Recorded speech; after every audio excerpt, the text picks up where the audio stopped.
Now. 2 balls and a strike to count on Taylor. Reyes fires, swinging a drive, deep left field. This is one back. Walk him off. Chris Taylor. What's going on, everyone? Welcome into DodgerHeads, presented by DodgerBlue.com. My name is Scott Geirman, senior writer, Dodger Blue. I'm here with my good buddy, Blake Williams, man, debuting a new bucket hat. How we doing tonight, man? Doing pretty good. Wasn't a great early morning with my Patriots losing, but it was good to see the Dodgers get back on track today. So overall, pretty good. No doubt. Definitely welcome in, guys. 300 early on. We appreciate you all. What's up, Kira? Welcome in, guys. Craig, it's great to see all the regulars in. If you're new joining us, everybody just please take a second. Hit the like, subscribe, ring the notification bell. We've got a full slate today. Dodgers definitely battle back. Awesome win here. They come away with a big game, one that we all feel, I think, as fans, as ourselves included, they needed to win this game. It felt like disappointing performance all around early on. They battled back, win 9-2. We've got a lot to get into. Some comments from Dave Roberts. We're going to talk Tyler Glasnow. We're going to talk Walker Buehler, give a little bit about Clayton Kershaw here, and we're going to tee it off. We've got some stuff on with Dave Roberts, but we're going to give it a minute. I just want to give some quick, get some quick thoughts from Blake. Overall, what about today? Where do you believe that we should, hitch the wagon on some hope, some optimism, some criticism? What do we like? What do we don't like? Kind of a toss-up for me today between Walker Buehler having a comeback start. He definitely needed that. And then the other comeback, the Dodgers scoring 7 runs in the 9th, was huge against the Braves closer. They needed both those things. I think it was really important for Walker Buehler to get back on track, and just given where the rotation is right now as a whole, I think that's probably the more important thing. I think most of us are pretty confident in the offense on a nightly basis, even if they do go into some slumps. We know that's going to happen, but overall, the starting pitching is the most important thing for this team, and that's why I'm pretty sure this entire show is pretty much going to be focused on starting pitching. Yeah, so coming into today, they just very abysmal performance. I mean, the Braves have a great pitching staff. Chris Sale is probably going to go on and win the National League Cy Young. Spencer Swellenbach did fantastic on Friday in the opener. Sale last night, tough stuff. And then today, Charlie Morton came out and doing what he's continued to do, seeming like forever. He's defying time, but we're going to kick it off. There's been some stuff with Dave Roberts and him we know, and chat, I know you're going to start lighting it up here, about Dave Roberts being a little bit vocal on how the team's been playing, looking around at the schedule, looking around at the division standings, teams around that they're, kind of jockeying with for position here at the top of the National League standings for the 1-2 seed. And you've got teams like the Padres seeming like they're battling back all the time. The Arizona Diamondbacks clawing their way once again. What was Dave Roberts? What has he been saying? What did he come out and kind of give the focus of what the team should be and should be doing? Yeah, so after they lost on Saturday, 10-1 or whatever it was, he basically called out the entire team for not playing well. He said they need to play better, straight up. He said their pitching hasn't been doing well. They haven't been getting their starters deep into games. They've needed 5 or 6 innings from the bullpen every night.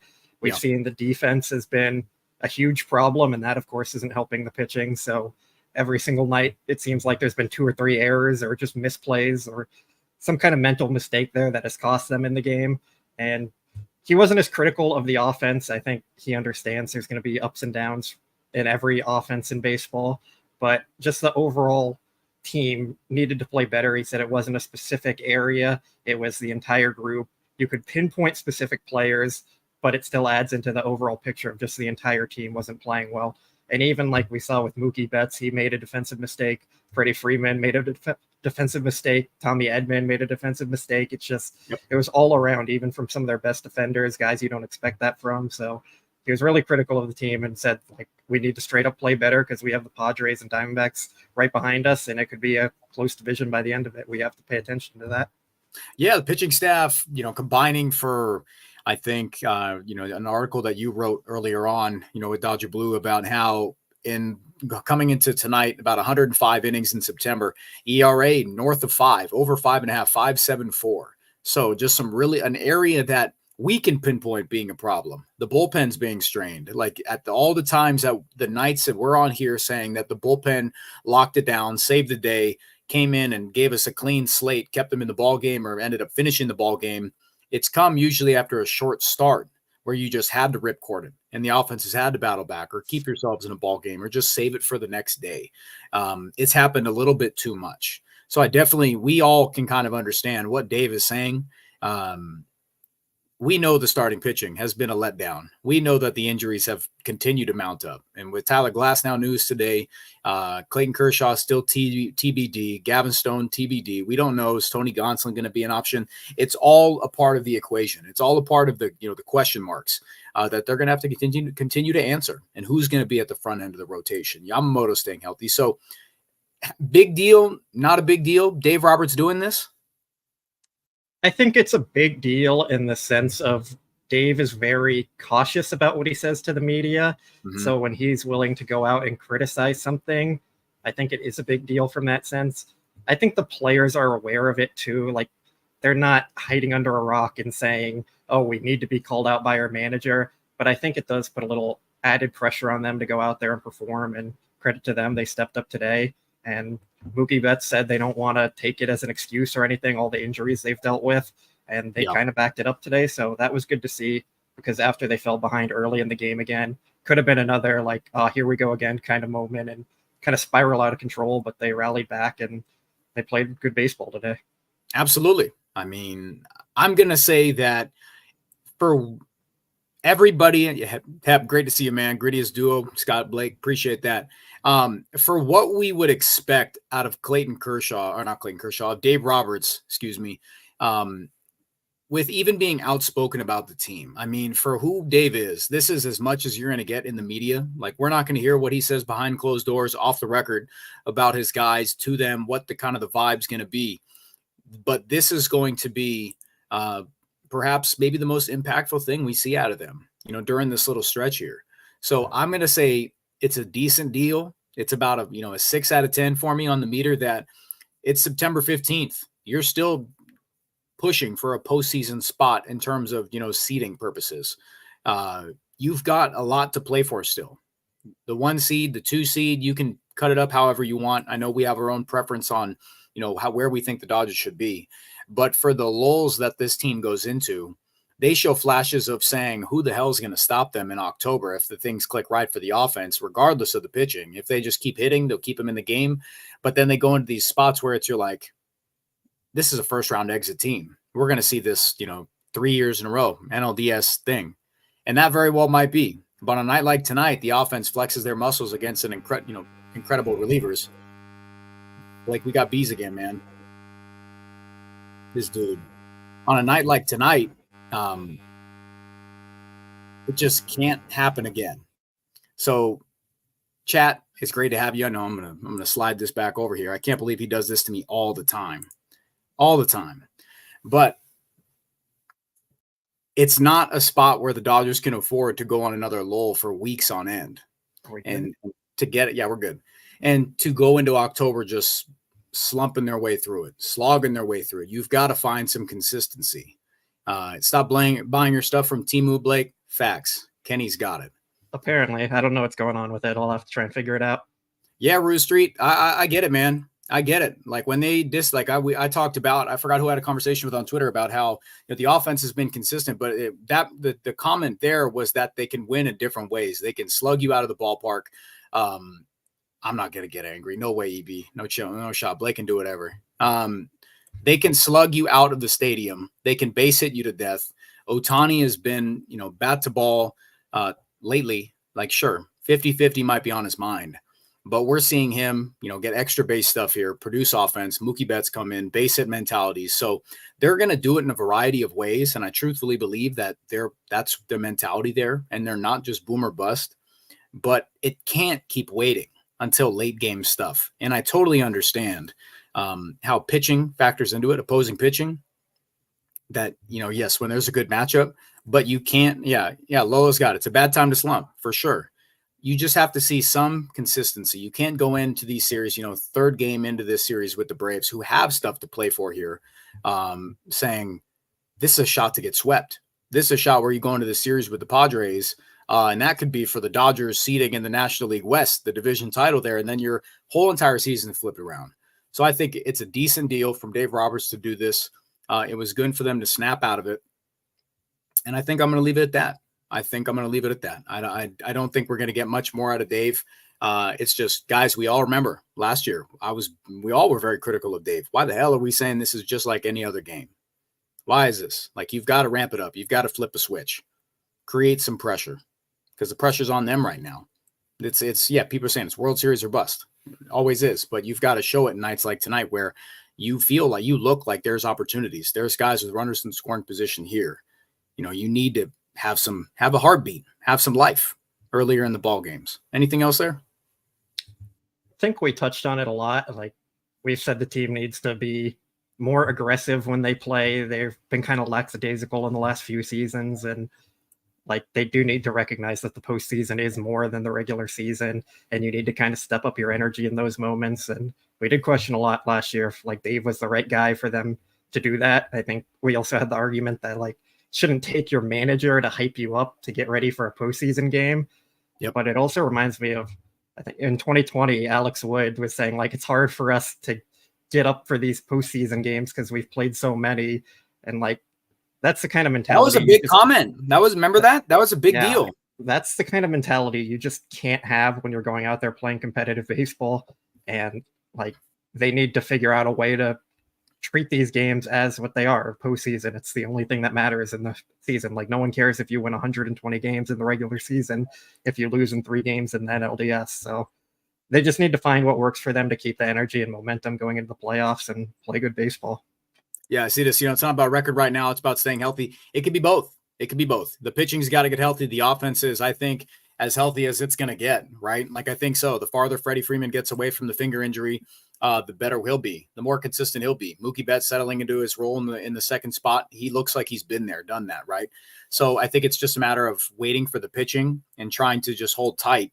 And then from there, sure, the record might not be a big deal because they could just get their way into the playoffs and it doesn't matter. But you have to keep seeding on your mind. You have to keep that and just say, it's a deal. It's something you got to keep right there. You want to get one of those bye weeks, whether you want it or not. You want to be able to line up the pitching staff because you're in this position here. The less games for this pitching staff, the better. So I think it's a deal. Yes, great point there, Jay School. Like, record doesn't matter. Health matters. It could be both. This team they need to be thinking about both. We're gonna roll right in. We got super chats. We got a couple super chats. Okay. Sit tight. 300. Great to have you in, man. Shout out to the 1,300 plus in here across all platforms. Take a second, like, subscribe, notification bell. But 300 is a big win. Walker's final 3 innings were vintage Buehler. Luck's starting to revert back to old Gavin. He needs to visit his uncle again. Comment on each part. And then yes, we all know he needs to get clicked back in. So we'll give his uncle, give him a call. Yeah, so definitely a big win. They needed it. It was very important for them. They would have been on a 3-game losing streak if they didn't win this game, and would have been 3 games, 2.5 ahead of the Padres, something like that. So yeah, they definitely needed to win this one. Walker Buehler's 3 innings were fantastic. I think we need to give him a ton of credit for that. Yes. After that 3rd inning, it could have just fallen off the rails. Could have been a completely different game, but he settled back in. Even during that 3rd inning, he still got out of the bases loaded jam after giving up 2 runs. And he didn't get much help from his defense either there. So with Austin Barnes making the error and Gavin Lux there, man. Yeah. So indecisive. Credit to Buehler. He did his job. That's all we want to see from him. If he can keep the Dodgers in the game like that every time, he's going to be a great boost for the rotation. With Gavin Lux, I think it's more regression back to what he actually is. I don't think any of us expected him to be the 200 weighted runs created plus hitter that he was in August. So I think he's going to be better than he is right now. And I think he's going to be worse than he was at his hot stretch there. So I'm not too worried about him. I don't think he needs to go make more swing changes or anything. He just kind of needs to stick with it. And I also feel like they've played a lot of left-handers recently where he's been on the bench for them, which, to be fair, I think that's warranted. He doesn't hit lefties at all, but it's also harder to stay in a rhythm when you're sitting so often. So I do think that plays into it as well. And if they get on a stretch where they're facing 5 or 6 righties in a row, you'll probably see him kind of get back on track. Yeah, for sure. Get himself in a little bit of a groove because, we truthfully believe that Gavin Lux is a very rhythm and timing guy. But like we had the conversation, I had the conversation with Jake over there, honestly, Dodgers. So the fact that I think that Gavin Lux in his play against right-handed pitching is something that they need to emphasize, and that when there's a lefty on the mound, 300, that I think it's a plus for the Dodgers to have that bat on the bench. Because if you don't want to see Kevin Kiermaier guys coming off the bench in an RBI spot, or if they're not going to go, you don't want to see Chris Taylor, Andy Pajes, different conversation. But if you want someone in a lefty, like a lefty-righty spot, Gavin Lux is going to be the guy. Like, I would prefer it to be that way. Like, I don't want to put Gavin Lux in a spot where he's going to get carved up by lefties or put him in an uncomfortable at-bat against lefties who he hasn't been good against. Mike Boyer, great victory. Absolutely, man. But I don't want to put Gavin Lux in a spot where he has to start expanding his game. I want him to emphasize what he's already doing well. You know what I mean? So I think I'm going to stick with that, but I 100% co-sign on that. He's reverting back to a little bit old Gavin, and I think the defensive stuff is a little bit of timing, and he'll get that. It's been a slog in Atlanta. It's been hot. It's been humid. Defense has just been on a little of a poor stretch there. So they got to reel that back in. We all can't pinpoint what's going on there, but we know what's going on here. Zip code 0. We're going to run these super chats off. Can you call Flaherty Glasnow's replacement for playoff rotation? Can we do that? I don't think so. I mean, their hope was that they were all going to be in there. I think you're talking about like Landon, Knack, Walker Buehler. I don't want to say Bobby Miller, but maybe Bobby Miller is their potential replacements for Glasnow. They don't really have other options. Yeah, absolutely. Laura, Walker gave me hope for the postseason today. Call me crazy. No, Laura, there's a lot to like. We just talked about it. Last 3 innings were terrific. Walker Buehler, we could just roll straight in. We can go straight in. Walker Buehler registered 7 pitch types today. I see people commenting on his command. Absolutely. He had 5 walks, but he had some swing and miss stuff here. We're talking about, I think it's a 29% call strike plus whiff rate, 57% on his sweeper. He worked the heck out of, Whit Merrifield. And for whatever Whit Merrifield was trying to yap about a fastball high, that didn't even come close to him. Walker Buehler turned and gave us a little bit of, that dog that we've missed from Walker Buehler when he's humming, right? Like, just sit down, man. The ball's not even close to you. Here's a couple sweepers. You're going to sit down, take your strikeout, go right on the bench, man. Just ridiculous stuff from that. So what I like from Walker Buehler is that, yes, he's starting to mix in this very expanded arsenal. He started to reel a little bit off of that 4-seam fastball, but there is going to be growing pains, right? Like, if he's working with 7 pitch types here, it's humid. You're working with some very veteran Braves hitters who are going to give you trouble, who are going to work counts.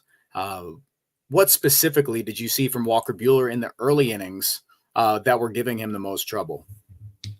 Mainly his command. I think that's always the biggest thing with him right now. He walked 5 guys in the game, and I think 3 or 4 of them came in that 3rd inning there. So that didn't help at all. And it made it look a little worse than it was, because that 3rd inning really did feel like an outlier for him today.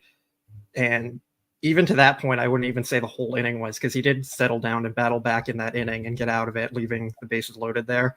But he was more on point today. He looked more confident on the mound.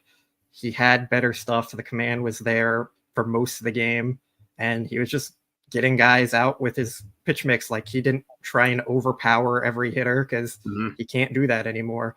He was more of a pitcher today. He was smarter about what he was doing out there and understanding what he's able to do now. And I think that helped him a ton. So it does give me a lot more confidence in him moving forward.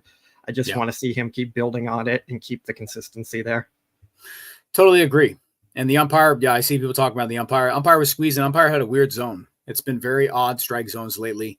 The K zone on ESPN is definitely different from the one you see on the Baseball Savant, MLB.com. All the stuff's different there. But he battled. He battled through 5 walks there, limited the damage, and gave him a chance to win. Guys, it's been a consistent theme. It's been a consistent theme with arms that you have to you're keeping in the rotation to, at first, it was just to get some innings, eat some innings. And it's about just keeping the offense in the ball game, keeping the team in within striking distance. And Walker Buehler competed today. Walker Buehler gave us every little bit of, this is the guy. This is a guy who can, I'm not going to say immediately slot into a postseason rotation, but there's definitely the conversation to be had now with Glasnow out. Somebody's got to step up. I don't care who it is, but somebody's got to step up. And today with this mix, if he starts to limit those walks there, finds a little bit more strike zone with the hard stuff here, gets that knuckle curve to a spot where it's always competitive. We're talking about a solid piece. And this is something we never could have said early in the season, Blake. Like you and I, like we've been not skeptical of him. I would, to the point where is he trending more? Jeff asked me, Scott, is Walker Buehler more over the 5+ ERA guy or like the 3.5? And I was like, I think he'll be around like a 3.9, 4 guy. And I think that's fair to say, because when he's this wild, 5 walks can definitely turn into, say, 3-4 earned runs. And then we're having a different conversation. But he competed today. So Laura, absolutely. Definitely good stuff too. Definitely good stuff. Anything else, Blake? Yeah, I think the important thing with Walker Buehler is they don't need him to get back to being the ace of the staff. Like, I think Yamamoto and probably Flaherty can handle that workload kind of thing as being the ace. Like, they just need Walker Buehler to be effective enough to keep them in a game, not let the other team start blowing them out early in the game. Just give them 5 or 6 innings, 3 or 4 runs or less, and you're happy with that every time out. Like, this offense is good enough for them to win each game when he goes 5 innings and allows 3 runs. That's really all they need. 100%. And it's to the point where if you're to the point where Walker Buehler could have got knocked out earlier in the game and he comes back in and makes it through 6. Yeah, that's huge. Like that's massive. We're talking like a completely different thing where it's, they're going to strain the bullpen again. And then we're talking about you're possibly lose this game because you're having to stretch them again. We saw how Michael Kopech, walked the line, but he battled for 6. That's all we can ask for at this point of the year. So it, just like GI said, it doesn't, we kind of have no choice. They've got no choice. You got to get something, but it's always even more of a positive when Walker Buehler is competing and giving you 6 of, 1 earned run, They have one choice. What? I was going to go with this one just because I thought it would have been funny to go with it. Bobby Miller, Game 4 starter. Do you want to? I pulled the stats from the last, in the prep here from August 1st. Chat, you guys, can anybody guess without looking? Do not look. What Bobby Miller's ERA is in 5 starts since August 1st? I'll give you 10 seconds to type that in, 15 seconds to type that in. Blake, I know I told you before the show. Can you believe that? Where it's at, though? All right, guys. Just watching him. Makes sense. It makes sense when you watch him. It does. Yeah, it really does. Thongs. Yep, there we go. Laura, you cheated. Don't do this. It's crazy. Yeah, 8, over this last 5 starts, 8.28 ERA. He's allowing, a 6.02 slug. He's basically a 1 dot. It's insane. Like, Game 4, Ivan, don't do this, man. Like, I don't want to do this. I want a decent, no. Please don't. They're going to be in a really bad spot if Bobby Miller is in their playoff rotation, even worse than they are right now. Like, I'm not super confident in their other options either, but Bobby Miller. Can I ask you this? See if I know you'll shoot it straight on this one. Do you see Bobby Miller being able to do anything of what Walker Buehler did today? After what Bobby Miller's been doing, even when he gets himself into trouble, not being able to put hitters away. Can you see him even doing a little bit of what Walker Buehler did today with 5 walks? No, because we haven't seen it before. Right? Every time we see him fall into trouble, he always has a tendency to let it expand on that trouble. So, yeah, I don't see it. Like, they need to just keep him in AAA and let him try and figure things out and focus on next year. Yeah. News Rana says no. I don't see it. He's toast. Maybe next year. Yeah, sure. 100%. Ruse Street says he trusts Gonsolin and Bobby Miller over Landon Knack. Or no, sorry. Over Miller and Knack, you trust Tony Gonsolin? Man. I'm not going over Knack yet. He's had 2 rehab starts and 1 was not great. He stepped in on Friday and it looked like he couldn't command a thing. So I'm not going to I'm not going there yet. I'm definitely not going there yet. I can't. He couldn't even toss in a breaking ball, so I'm going to give him a pass, and that's for my narrative. I've got nothing else to it. All right. Wait, we did skip the first one you put up. This to go. All right, Josh. What's up, dude? Thanks for this one. Great to have you in. Dave saying Glasnow is on a flight, but to where? Where's he going? He's going to Disneyland. He's going to Disneyland. We don't know. Nobody knows where, Tyler Glasnow is going. Like if he's upset that his year is over with, if he's going to get a second opinion for himself, like we don't know. We have no idea. So we'll keep you posted on that. If it's something crazy, like then sure, then we'll talk about it. We'll hop on here. But with the series being over, like tomorrow, maybe just wanting to head out. Maybe, yeah, Tim says maybe to see a specialist. Where do you think? I want to say like a specialist or an independent doctor, because it's concerning that he didn't like tell the team where he's going. Mm-hmm. Like if he told Dave Roberts, like, I'm heading out, I think I need a reset back home or something, like it's understandable. His season is likely over. I'm sure that's taking a mental toll on him, but like just kind of disappearing there, it's a little more concerning. Do you think, I mean, it has to be with his, getting a second opinion, right? It has to be that, or he's having some surgery. I don't think it would be surgery. I think the Dodgers would have told us that. Yeah. I think a second opinion makes sense because he was very hesitant to go on the IL originally and said he was feeling fine. But then even through all that, like during his bullpens and everything, he was reporting discomfort to the team. So I'm not sure I even fully buy that either. It's just a weird situation all around. Definitely is. So guys, we don't know. Dodger Blue, we don't know. So Josh, we'll keep you posted. Stay tuned. Follow all the, the beat guys, keep tabs for us. If Blake's at the stadium, stuff breaks. Yeah, Adam cosigns. He says second opinion there. Rebecca, what's up? But we don't know. It's a very peculiar thing. Something that for a guy in Tyler Glasnow's seat, big contract, big money guy, just got terrible news that he's not going to be competing, the rest of this season, which sucks because he's a big piece. He was the 2, 3, at some points the ace. So definitely a concerning situation and something I'm curious about hearing. All right. Now that one. Jonathan Montgomery. Thanks for waiting, man. Thanks for the support. Blake and I definitely appreciate it. Dodger Blue, we appreciate it. Glasnow may be out. How close is Danny Duffy? The Dodgers are hopeful. That's Dave Roberts' word. Hopeful he comes back. Yeah, I think Duffy's with the Rangers now. I have no clue if he's pitched for them or what he's doing. I mean, good for him for keep making the money, though. Yep, definitely. They're building a statue as we speak, right outside of right in the Chavez Ravine there. Tim, great to see you again tonight, man. If they're even considering pitching Ohtani in the postseason, wouldn't they give him at least one start or an appearance in the regular season first? Yes, but his timeline wouldn't work like that, so I don't think Ohtani is an option at all. I don't think they're going to risk it.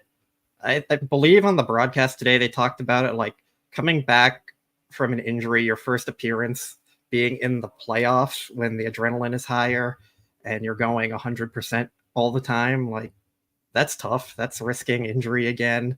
Yeah. Like, you want to ease him back in. You have him on a 10-year contract. Don't risk it on 1 year. I mean, realistically, how much would he actually change their postseason odds? A little, probably not a ton. It's probably less than 1%. Like, yeah, just let him DH, focus on rehabbing, and get back healthy next year. Yeah, for sure. I agree with that. I mean, the thought is fun of him walking out to the bullpen in a big spot or, whichever. But just like you said, how much is he impacting? What breakthrough are we going to get that's going to impact a game more than, say, 1 inning? Something like that, where the team feels comfortable with it. So I've seen a lot of people on social media talking about don't risk it, just push it. There's no reason. He's impacting the game enough at the plate without having to mortgage any of his rehab. It's up in the air. I'll let them decide, but I won't be upset either way. I just hope it doesn't risk any further injury, Yeah, there's also even no guarantee he'd be good if he comes back. Like, he could come back and be very rusty. We've seen it with a lot of pitchers. Then you're risking his health with no guarantee that he's effective. It's just, there's not much upside to it realistically. The bullpen has been good. and that's the role he would end up filling. So just let Kopech close like everyone has wanted all season. And every time Kopech's not closing, people get mad at Dave Roberts. So we can't put in a new closer there. Definitely. All right, Rich. Great to see you, man. Always appreciate you being in the streams, Blake and I, supporting everybody at Dodger Blue.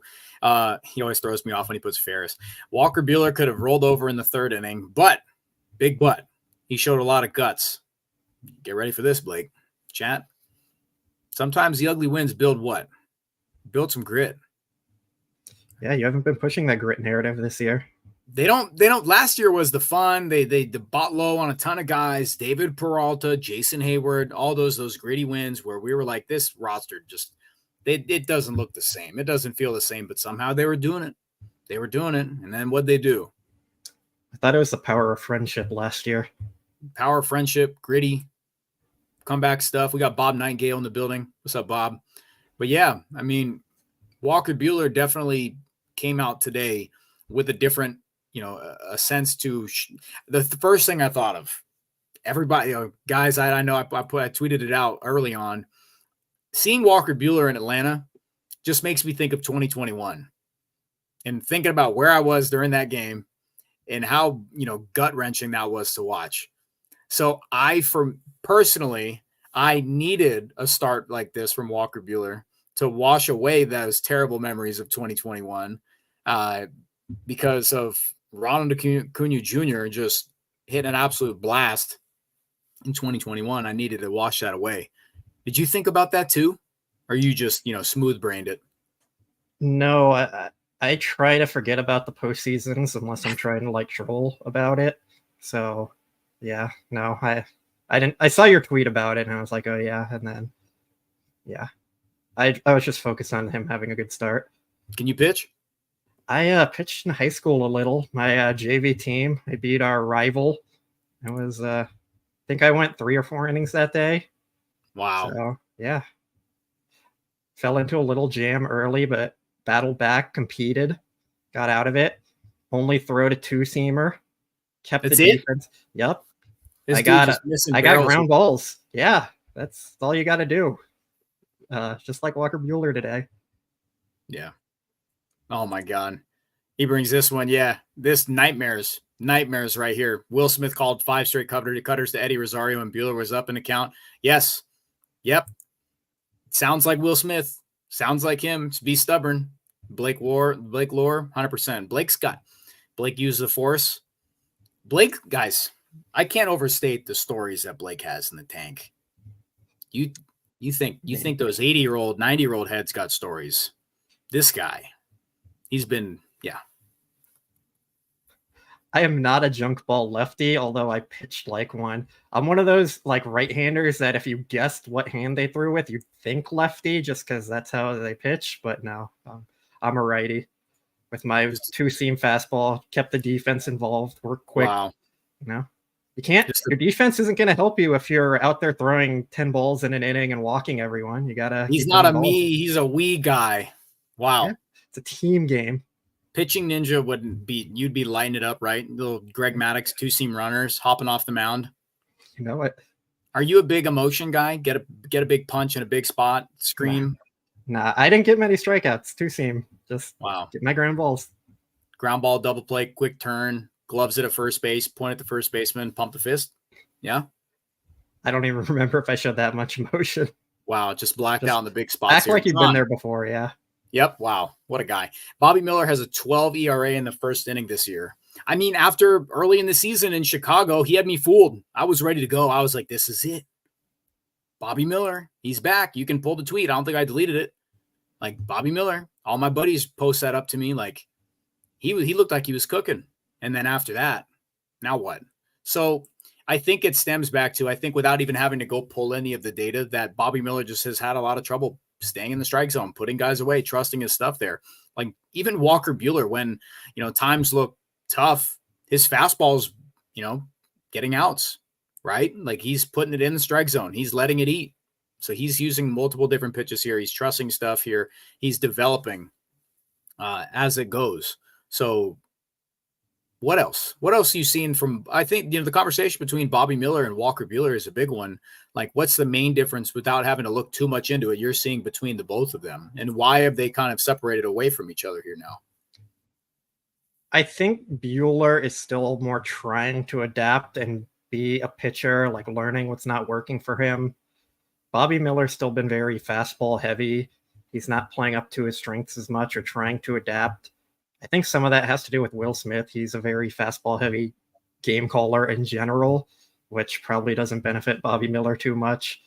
But mainly, like, the control over their emotions is also the biggest thing. When Walker Buehler gets into a jam, you can see the frustration at times when it does end up going bad, but a lot of times, like, Walker Buehler has been in those moments before. He knows how to handle himself. Bobby Miller's still a young pitcher learning his way, and he a lot of times lets things spiral out of control. And I think that's been the biggest difference between them. Yeah, for sure. Yeah, Bob brings it up. Yeah, it was the best Walker Buehler's looked all year. I think confidence-wise, coming off the mound, I mean, we see those flashes. We saw this stuff here. Chris brings up, he's had the cutter and the curve that works. I think that with seeing 7 different pitch types registered tonight, and the results that he had working around 5 walks and getting out of there with just 1 earned run allowed, it just speaks to how he's competing, getting those outs there, battling back from those long innings, going down to single-digit innings, number of pitches in an inning. And it's stuff that he needs to go deep into the game. I think he's got that in the back of his mind, that he just had this long inning. I need to attack here because he was just, Braves hitters, veteran guys. They're going to make you work. I was impressed. I was impressed today. Needs to cut down on those walks, but I was impressed by Walker Buehler today. We got one more super chat here, and then we'll get back on a lot tonight. This is going to end up being like a 2-hour show. The whole show. Yeah, you guys have no idea. Blake was going to ball and chain me. We got a bunch of topics. All right, zip code 0. If LAD doesn't win the World Series, do the injuries justify Dave Roberts' retention and future? I always appreciate these because it's always a topic, and we always will talk about it. But kind of the answer stays the same. And Blake's got a great summary of how to do it. And it's not always popular, but for how status quo based the Dodgers organization is, yes, there's a conversation to be had about if it happens, it'll be in the way that they flame out in the postseason. But we still don't believe that that'll be until it happens. We won't believe it, right? Come on, Dodger fans are going to be talking about if they should fire Dave the day after they win the World Series. That's just how it goes. Yes. But yeah, I think to be realistic here, it does matter how they fall out. Like, if their starting pitchers just completely fail and the top of their lineup just completely fails like last year, exactly what happened last year, like, it's hard to blame that on Dave Roberts. He's not the one sending out there Mookie Betts and Freddie Freeman to go 0 for the series. He's not the one telling Lance Lynn to give up 4 homers in an inning and Kershaw to allow 6 runs before getting an out. Like, that's not stuff you can blame on the manager. That was more front office incompetence. And this year it's been a lot of injury issues that have prevented them from probably being the runaway favorite to win. So it's hard to fully put it on Dave Roberts, but it really just depends on what happens. If he makes a few questionable moves that ends up losing them the series, I think it's going to be a much more conversation of topic. But yeah, I mean, it really depends on what happens. 100%.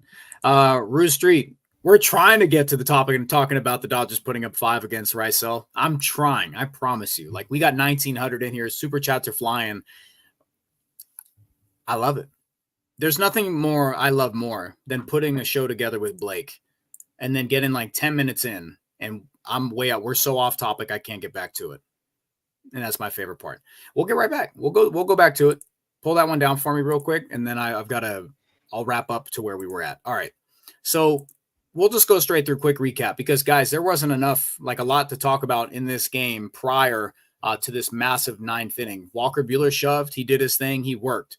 So we're all very impressed by that. It was a huge start for him. Wash away 2021. Give at least, the fans in the organization a nod that, hey, Walker Buehler is going to be able to, find some run here, find some more positives and buy into what he's been saying. about he keeps feeling better after every single start. And I think that today was just another, big step in the right direction. Bullpen did their thing. Going into we'll say, fifth inning here. Dodgers down 2-1. Ohtani comes up, hits his 31st double of the year, scores Max Muncy, Gavin Lux to third, nothing else besides that. And then we're all kind of feeling like offense is going to do something. Mookie Betts comes up, nothing happens there, but we could just flash right ahead to the top of the seventh here. Ohtani, another double, ties the game up there, just massive stuff. You know what I mean? What did you see out of Ohtani today? Aside from, results, did you see a different approach? What are you really seeing from Shohei right now, aside from, I know the hit 50-50 chase is on, but what's making him successful with runners in scoring position at the moment?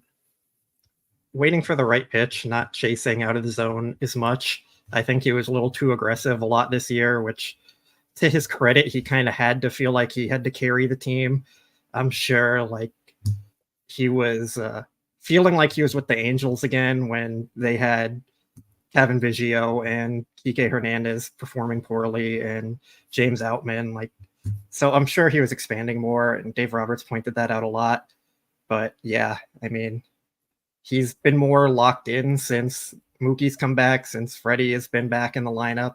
Yeah. So it's been big for them. Yeah, absolutely. And then he was, going up against in that seventh inning against Dylan Lee, who's been very good this year. He's been a very solid reliever for the Braves. And he gets down in an 0-2 hole really quick and gets another slider, a little bit more away, low and away there, and just gets bat on ball. Hits like an 85-mile-an-hour, double to right field and continues it, ties the game, extends it, gives, I think, fans, a breath that, hey, you're going to extend this game. The Dodgers are going to somehow pull this off. We talk about momentum always being a big thing there. That was a big shift, right? Do you think that they had no heartbeat to that point, and tying that game up there just kind of felt like, yes, aside from the score being tied, it felt like happening right there. They're going to find a way to crack something. Yeah, I think so. Considering what was going on with Buehler falling behind and then him bouncing back to not spiral out of it and lose the game for them in that inning, and then the Dodgers actually coming back and tying it on offense, I think that was huge. You can't overstate how big that was for them. They definitely needed it, and it really shifted the momentum in their favor. Yeah. Shout out to the 2000 in here across all social media platforms. We appreciate you guys greatly joining us on a Sunday night. Dodgers have a huge comeback here. Take this game 9-2. We're still breaking it down. And then, Blake Trinan comes in for the top of the eighth, replaces Walker Buehler, goes 1-2-3 there. We go ahead to the bottom of the eighth. And Michael Kopech comes in and finds his way again out of just an insane jam. Something that I was like, they're not biting on this, the slider, this cutter. And Will Smith just decides to call an insane number of fastballs, gets Jared Kelenic to strike out, ends the inning, 3 pitches. Final one in the night was registered at 100.7 miles per hour, gets the punch out of the big jam, score stays tied there, lets out an insane amount of emotion. He's just the real deal, right? Yeah, it was concerning when he started that inning with the walk and then the double, especially his last time out. I think it was his last time out, maybe the one before that. He also fell into some trouble there. And I think he loaded the bases, if I remember correctly, and got out of it. So it was a little concerning there at the start.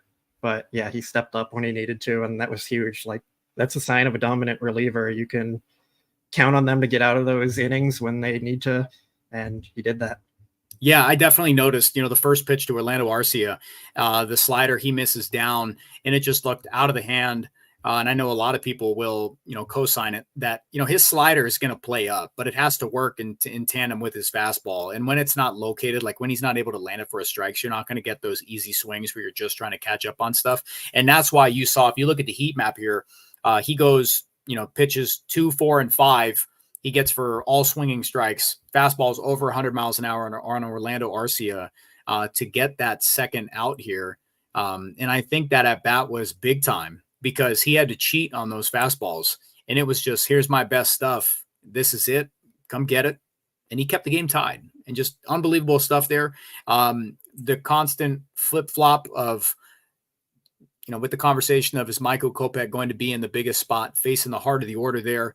That was the moment. He comes in, Marcell Ozuna, Matt Olson there, and Travis d'Arnaud, who is a very quality offensive catcher.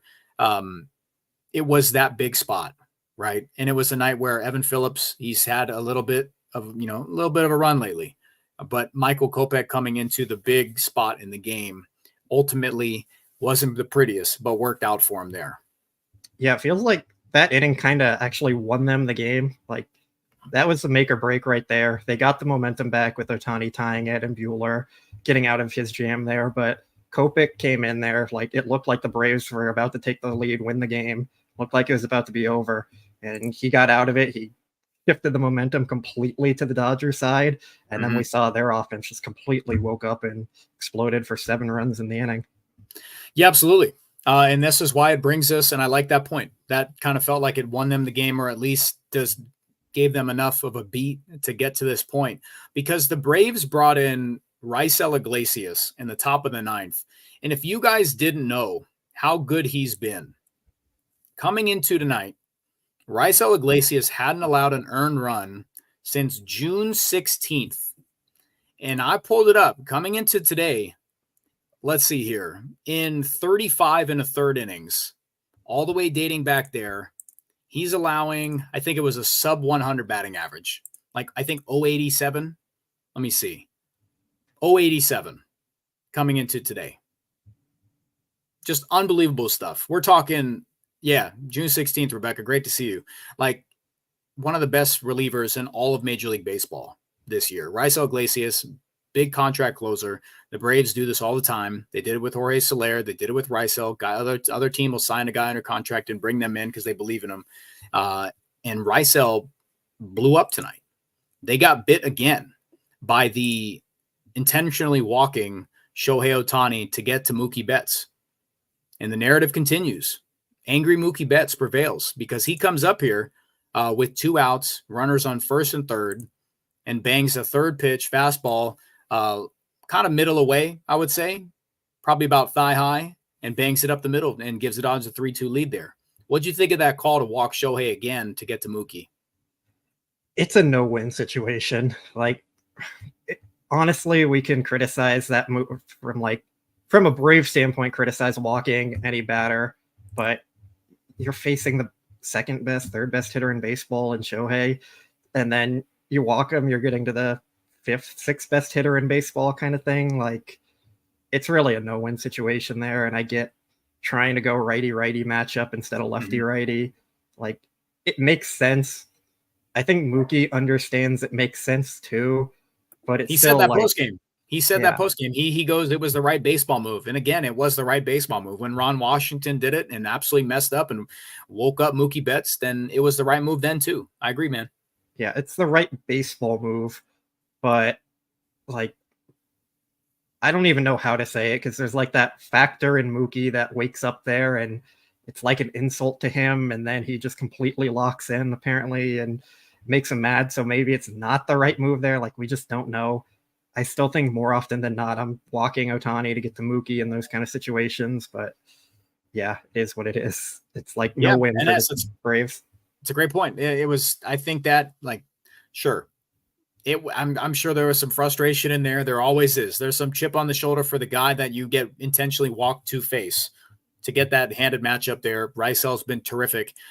And the Dodgers tag him. They tag him in a big way. We're talking about a guy who hasn't allowed a run since June 16th, and you tag him for 5 earned runs. Balloon his ERA up to 1.87.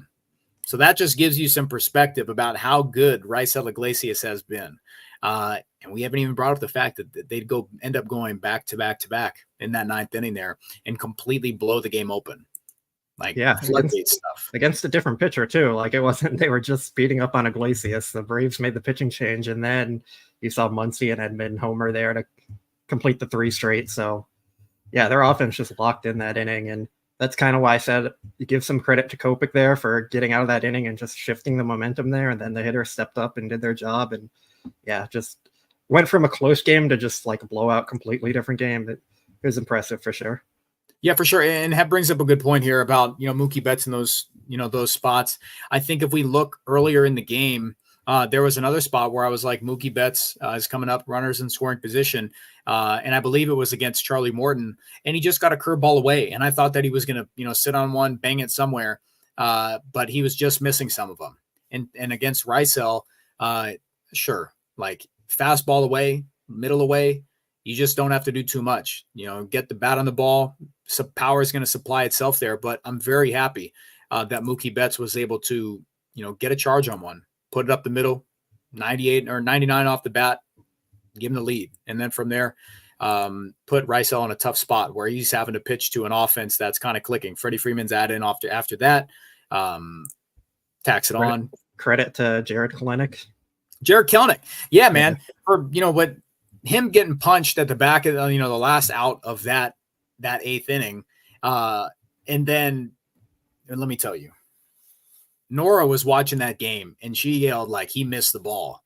So we're talking about everything's sped up. You're trying to do way too much there, save some runs, and you end up having an error that allows multiple runs to score. And then that's when the floodgates hit. So shout out to Jared Kelenic, man. We appreciate you and you're having your process in left field being way too fast. And you allowed the Dodgers to hit back-to-back home runs and extend that inning. So all credit to you, Jared Kelenic. We appreciate that trade from the Mariners to the Atlanta Braves. So all credit to you, dude. Thank you.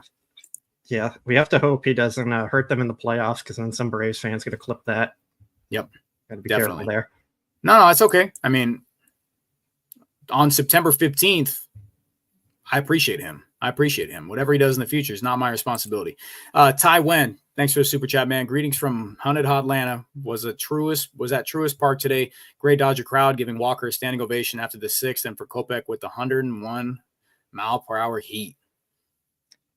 Did sound like I forget the exact moment, but I heard a lot of cheers when the Dodgers did something good. So they were definitely out there. Like, credit to all the Dodger fans who traveled or live out there in general. Like, we know Dodger fans travel very well in general. It's a great fan base. So shout out to all of you. Definitely. Yeah, Dodger fans travel incredibly well. So I want to we've got a segment, as always, about, I think it's Tommy Tanks now. I think I see all the players talking about Tommy Tanks. I know Teoscar hit his 29th of the year. Tommy Edman comes up right after that. And guess what he does? Guess what he does, buddy? It's his 5th nuke as a Dodger, his 5th in the last 7 games. He's got an 855 OPS after everybody balked off to me. Balk. He doesn't slug. He's just a bat-to-ball guy. He's got 5 homers, 15 RBIs as a Dodger, man. What else can we say about Tommy Tanks? I think it's just every Cardinals player, when they trade someone, they end up adding insane power, like Randy Arozarena, Marcell Ozuna.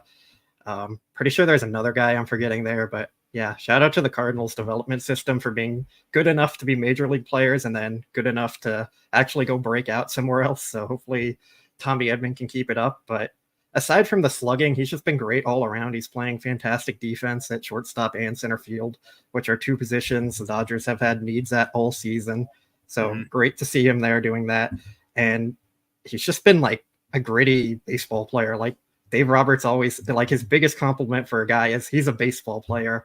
And that's what Tommy Edman is. Like, he's putting the ball in play, bat to ball skills, not striking out a lot.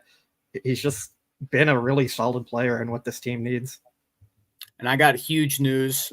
Just hit my phone. Nora just texted me and asked me to ask you that she needs the Hello Kitty plush doll giveaway from you immediately, and to stop holding it hostage. So can you figure that out? We can try to. You can always come out and pick it up too. I'm gonna kind of flip this back on you. So nope, doesn't fit my narrative. Scott is not driving you out here to come pick it up. So get mad at him. I have it ready for you. It's her birthday this month, so figure that out. Okay. Figure it out. Somebody just had a good point in here I wanted to put up on screen, but I missed it. Dang. That sucks. Where Is that was it? evil of me to flip it around on you? Blake's evil. No. Nope. Oh, has Jerry Hairston created Tommy Edman's nickname yet? Blake, what do you think it would be? The show, Edman. Show Show Tommy. It's Showtime. That's Show pretty Tom good. instead of Showtime. Showtime Okay. is pretty good. Show Tom, I can get on board with. Showtime is pretty good. I actually like that one. It's Showtime. I like that. Guys, we did it here. We did it live. Showtime. There's no way we're getting to our segments, but we will. All right. Tyler Glasnow and Clayton Kershaw are out for the regular season, maybe more. What do you got on this? Any thoughts? We've kind of covered a lot. Tyler Glasnow, we can kind of dip into it. He's away from the team right now, at least by, reasons we don't know. Dave Roberts has nothing on it. Nameplate locker was out of Truist Park. Anything else there? Yeah, so Tyler Glasnow is likely out for the season, which I'm sure many of you have heard. We didn't have a show yesterday to cover it when that news came out, so that's why we're doing it here today. Yeah, it's tough for them. They kind of needed him, and they're going to need someone to step up now and take over his production there. It's going to be tough, and we don't know what that's going to look like yet or how they're going to do it, but it's definitely a big challenge for the team. And then with Kershaw, he's out for the regular season, and he's an option to come back in the postseason, but I still feel like that's unlikely, just considering everything, like build up and all that. Like, I just don't really see it. So I think it's more likely both of them are out for the rest of the season, including the postseason. But yeah, not great for the Dodgers pitching staff. Yeah, definitely. It's getting to the point now where all I see over is thank you, fans, season over. And because of the stuff we've been talking about for a few weeks, like if they have three, like if you can count on Yamamoto continuing his buildup, Jack Flaherty continuing to be the guy, just be good enough. And then if Tyler Glasnow slots in wherever they can, that kind of threw a wrench. So it's now who's going to step up. And that's why a start like today with Walker Buehler and continuing to monitor how Gavin Stone's going to be is a very big deal. What else with Clayton Kershaw? He's still dealing with the soreness and pain from the bone spur in his foot. Like, it's just hard for him to push off the mound. He's been trying to figure out ways to pitch through it, but it's just not going well so far. So, yeah, I mean, you're probably looking at a spot where you're not going to have either of them, and it's going to be tough for them. Yeah, definitely. So, guys, yeah, King Yellowman says in there, we're cooked. I mean, hang on. We got more news. We've got more news, not tonight, but we've got more news talking about, Gavin Stone's availability. Who else, could possibly supplement this? And do they have just enough? And can they 2021 Braves this and just hit their way through everything? We'll see. We'll definitely see. A lot's got to break right. Walker Buehler, Landon, Knack, and other options for the postseason rotation. We saw this from Walker Buehler tonight. Definitely gives us a positive spin on his addition to, a postseason rotation. Matty, man, we don't have anything else tonight. We don't. We can't make up news on here. We just don't. For Stone? Huh? For Stone, we're talking about here? This is just anything. Just any other news. Yeah. The Stone stuff was he's supposed to start throwing again here soon. It might have been today. I'm not sure if we got any updates on it yet, but yeah, I mean, he was shut down from throwing for like 10 days or something. So he's supposed to try again here soon, and then they'll know in a few days how it's going. Yeah, definitely. So in the availability of Tony Gonsolin and what he could possibly give there. So the growing pains with I know to see GI talking about it and chat about Tony Gonsolin's results weren't as good, but again, he's building back up. So we'll see what he could provide there. They're working out everything he's got. So we'll see. Yeah, Matty, man, how easy that was. I mean, it's called a tease, Matty, man. I'm pretty sure we talked about this though already, or someone on one of the shows did. So yeah, I mean, called a tease, buddy. Settle in. Where are you at on Landon Knack? Because he's someone who I think very highly of. Aside from the start in Atlanta, I think he competes enough where he can give you something. What else have you seen from him? I wouldn't be confident letting him go deep into a game in the postseason rotation, but I think he can be an option to start a game and contribute for them Like we said with Walker Buehler, they don't need him to be the ace. They don't need him to go and dominate. But I mean, yeah, he can be a guy that contributes. Yeah. And this is it right here. Stuff won't play up in the postseason. He'd have to air it out. Like he'd have to be airing it out, full effort, max effort guy. So we're talking a shorter stint than like a 6-inning start. We're talking like a long relief role, right? I don't know about long relief. I think he could start the game actually, but it'd probably be more of a bullpen game, kind of opener follower type thing. That's fine. So, I mean, at the very least, he's going to be a quality option for them to have that you can kind of trust to not be completely terrible, all things considered, given his last start. But Dave Roberts said that last start isn't going to affect his standing for the postseason rotation. They need him to be effective, and there's some more starts that he can make to prove himself. Outlier stuff from Jack Flaherty in Atlanta? Yeah, I'm not concerned about him at all, even the slightest. Totally agree. Definitely agree there. All right. I think I got a couple more super chats here. All right, Wayne. Thanks, man. We appreciate you. Great job, guys. What do you think of Tony Gonsolin possibly pitching in the postseason? I mean, I don't expect it. Dave Roberts said it's highly unlikely. They've left the door open just to give Gonsolin like something to aim for, but it doesn't seem like it's going to happen. Like getting back into pitching in a postseason atmosphere without making regular season starts or anything, it's just really tough. And there's no guarantee that he's going to be effective or anything. Seems like what they did with Buehler last year, where it's just like, yeah, he could be an option. He's going through the rehab process, but it's more just aiming on getting back next year. Yeah, for sure. All right. Lucas and Sadie show. Edman, like a Tommy's Burger, makes pitchers crap themselves. I mean, there's a lot of stuff to back up his performance, man. Like in 28 at-bats against lefties, he's got almost a 1,300 OPS. Like he rakes. Like we're talking both sides of the plate. For, what's lacking against righties in the average department, he's getting on base. But when he gets on base, guess what? It's slugging. Like he's slugging his way against righties. So I love what he's done.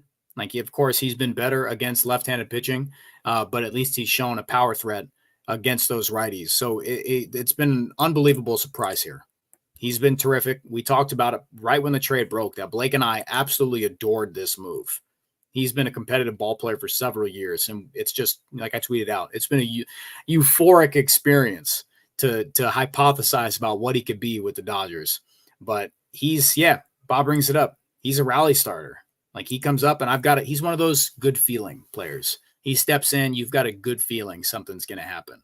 And I think that's important for a lineup, when you have as much pop on it. That I love what he's going to bring. He's going to get on base. He's going to put a good swing. So, yeah, man, Tommy Tanks. I love it. I love it. We're going with Showtime. Tommy Tanks, Showtime. I'll let them have Tommy Tanks. The team thinks they like it. I like Showtime. Chad did too. The Showtime. Jerry Hairston's gonna have a field day when he gets wind of that. Between tweeting about Michael Jordan and all that, like once he gets wind of Showtime, it's over with. It's over with. He might get it tattooed on him for sure. All right. Let's see here. We can open it up. Barring any other super chats, we'll just rip it to questions now. Again, thank you so much, everybody. 2,100 in here across all social media platforms. We're talking Twitter, Facebook, and YouTube.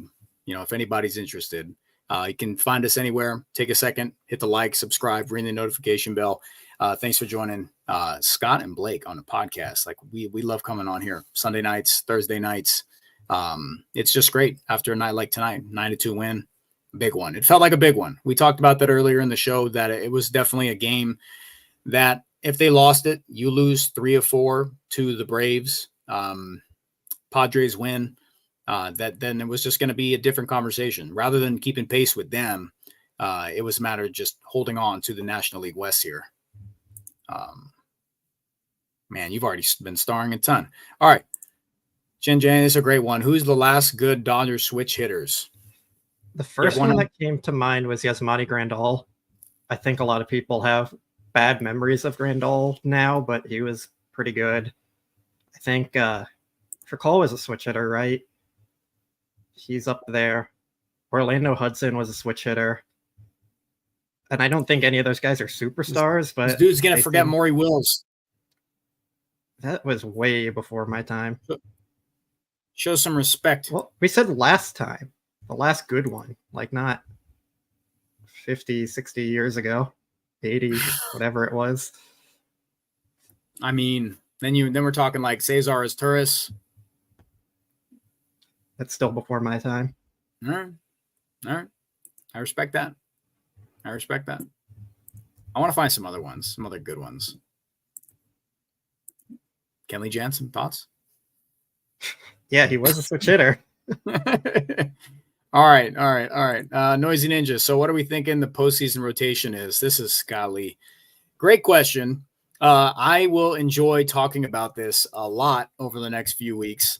Noisy Ninja goes Jack Flaherty, Yamamoto, Gavin Stone, and Walker Buehler or Landon Knack. How do you see it shaking out? I'm still not entirely confident that Stone will be healthy enough. And I also think they'll probably end up going, well, at least for the NLCS, if they make it there, it would be a 5-man rotation. For the NLDS, you can probably get away with 4. So, yeah, that's probably right if Stone's healthy. If not, then you put in both Buehler and Knack. And then for a potential NLCS, you have all 5 of them. But that's still dependent on health, of course. Yeah, for sure. Totally got you there. All right. Rod, will Andy Pages be on the postseason roster? Yes. I agree. He's their best hitter off the bench. They kind of have to. There we go. Joe Torre. Question. What has to happen for the Dodgers to give Jackson Ferris a run at a postseason start? Nothing. Yeah, it's not going to happen. That can happen. He is already incredibly young for where he's at. There's no shot he will even be a mention, even in a fever dream, even though he's terrific. Like he's a absolute talent. He could be one of the guys who comes up next year, I think, like if everything goes wrong, like we saw with Wroblewski this year and Evett Sheehan the year before. But I think they're still just focused on his long-term development. Yeah, I totally get that here. All right, Scooter Booter, great one. How much you want to bet that Tommy Edman is going to be the postseason Linsanity hero? He made me say it. Hero like Eddie Rosario and I think it's Jeremy Pena of the Astros. All right. I could see it. I can see it too. Plays every day. Yeah. It's always the guys you don't totally expect to do it that come through in those moments. Like every postseason hero every year, it's someone kind of random aside from like Corey Seager in 2020 and Corey Seager last year. So unless you're Corey Seager, it's usually a random guy doing it. Yeah. All right. What else we got here, buddy? Bob Nightingale, favorite hot dog toppings? We're going bacon wrapped with nacho cheese. That's crazy. Stop. Let's so not. Good. Let's not do this. Let's not. Onion. Do this. Keep it simple, please, for once on something. Okay, how about some like onion and ketchup or something? Ketchup? Yeah, why not? Can you keep it in? Okay. I don't like mustard or relish. I don't want sauerkraut. Just some mustard and some onions. I don't want mustard. This guy, man. This guy always makes things difficult. Always. Yeah, mustard. Matty Man says mustard relish. Laura, onion, ketchup, mustard relish. That's a whole lot going on there. That's a lot. That's a whole lot. All right. Last second question. Onion and cheese. Well, you don't like cheese, so you're not putting cheese on a dog unless there's chili on it. It's so good, though. That's what the Dodgers put in the press box. They put out nacho cheese and chili. It's good. Press box food stinks. Okay, true. There you go. All right. Jonathan, do you think having a 6-7-man rotation like Ohtani, Flaherty, Stone, Glasnow, Yamamoto, Buehler would be a good idea in 2025? Maximize the rest time and prevent injuries. Okay. A lot to unpack here. We don't know the extent of what Gavin Stone's injury is. We don't know if Jack Flaherty is going to be re-signed, although we hope. We don't know if we're going to see Tyler Glasnow next year. I do think it's more focused on a 6 or 7 man rotation rather than the specific. Oh, I know. I'm in just it, saying so. there's a lot to unpack with that.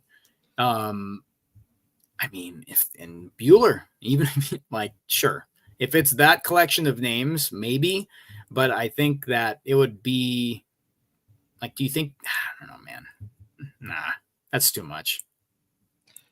They're already using a 6-man rotation essentially with off days and bullpen days and the call-ups they've had throughout the year. So I think they're going to continue with a 6-man rotation. If you go to 7, then you're really putting a strain on your bullpen. So I just don't see that happening at all. So they just need to find ways to keep their guys healthy. And Andrew Friedman said they're going to like top to bottom analyze what went wrong with the injuries this year, what's going on, like whether that's changes to the training staff or targeting different pitchers or whatever it is. They need to figure out something because injuries are up a lot around baseball, but for the Dodgers, it's just been a completely different level. For sure. All right. I think we're good. I think we're not good. going to do the Star Wars one? Where? I don't know what that is. What type? That's the crystal that powers a lightsaber and determines the color of your lightsaber. Okay. So all right. I would have yellow. Those ones are the best. Yellow is my favorite color. And what are you going with, Scott? Yes. You've got blue, green, purple, yellow, red, white. And there's been orange before too. White. Okay. Is that okay? Does that mean I'm It's the worst? okay. It's a little boring, but it's okay. That's what Ahsoka uses. Okay, cool. All right, we're all square. We're all square then. All right. Sounds good. Guys, thank you so much. Appreciate you joining Blake and I. Awesome day today. They've got an opportunity to split the series tomorrow. We get to see another step in Yoshinobu Yamamoto's return back. Hopefully we see some magic again. It's a good matchup. Max Fried, we'll see how the offense battles in there. So it's good stuff. Be optimistic about tomorrow and seeing again what Yamamoto's got. Hopefully the offense can keep it. And I know a lot of the jokes are going to say they're going to just put up 1. But I think if they do that, they win 1-0. How about that? Any thoughts there? No thoughts. We'll see. No thoughts. Just having to see it and hope it doesn't blow up. Cool. Yeah. All right. Everybody, I think it was, we might hit 2,200 in here tonight across all social media. Again, just do us a favor. Hit the like, subscribe, notification bell, leave us a comment down below. What'd you like today? Did Walker Buehler make your postseason rotation? Did he show you enough to make you, kind of lock him in and think that he's showing enough each time out against the, a start against the Braves? Let us know. We'll go back. We'll read those. Again, we'll see you soon. We'll check in with you again on Thursday. And as always, go Dodgers.